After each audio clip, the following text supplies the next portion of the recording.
Hello everyone, and this is Swips with a 3-minute video giving a brief description of what exactly Dwarf Fortress is in terms most people should understand.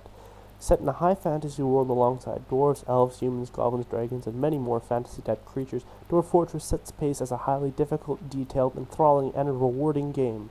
To start, players control a set of 7 dwarves by creating a set of jobs for these dwarves to complete and assigning the respective dwarves these tasks, with the ultimate goal of creating the most successful and wealthy fortress. The number of dwarves the players control increases as the game goes on, both through immigration and new dwarves being born. Each dwarf has distinct personalities, traits, likes, dislikes, relationships, thoughts, and injuries detailed right down to individual organs.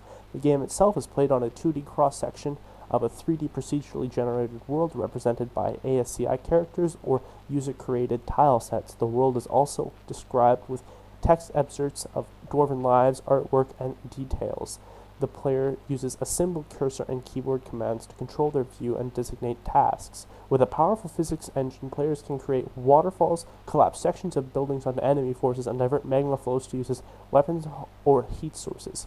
Dwarf Fortress lets you create your own worlds by manipulating certain parameters in generation, such as civilizations, mineral occurrence, and natural savagery. In addition to generated terrain, Dwarf Fortress also creates its own in-game lore.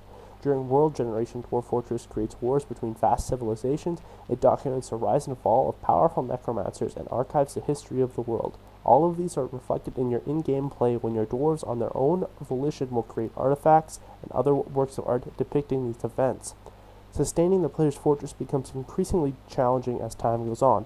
Internal demands for food, drink, and especially luxury items increase significantly. External pressures such as extremely vicious forgotten beasts, opposing civilizations waging war, and other hidden in-game fun all become more common and make the game more interesting and challenging throughout the life of the fortress. An interesting thing about Dwarf Fortress is there is no in-game finish line. Accomplishments are what you make of them, and often the community creates interesting and difficult challenges for players to attempt and post their results. A fortress will always fall.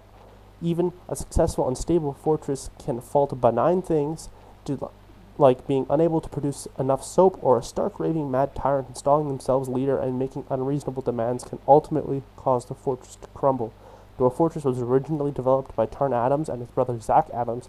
Together they operate a simple game company, Bay 12 Games. The original release date was in August of 2006, and it's still in early alpha but is updated frequently. If you want any more information on this game or want to support Tarn Adams, be sure to visit bay12games.com.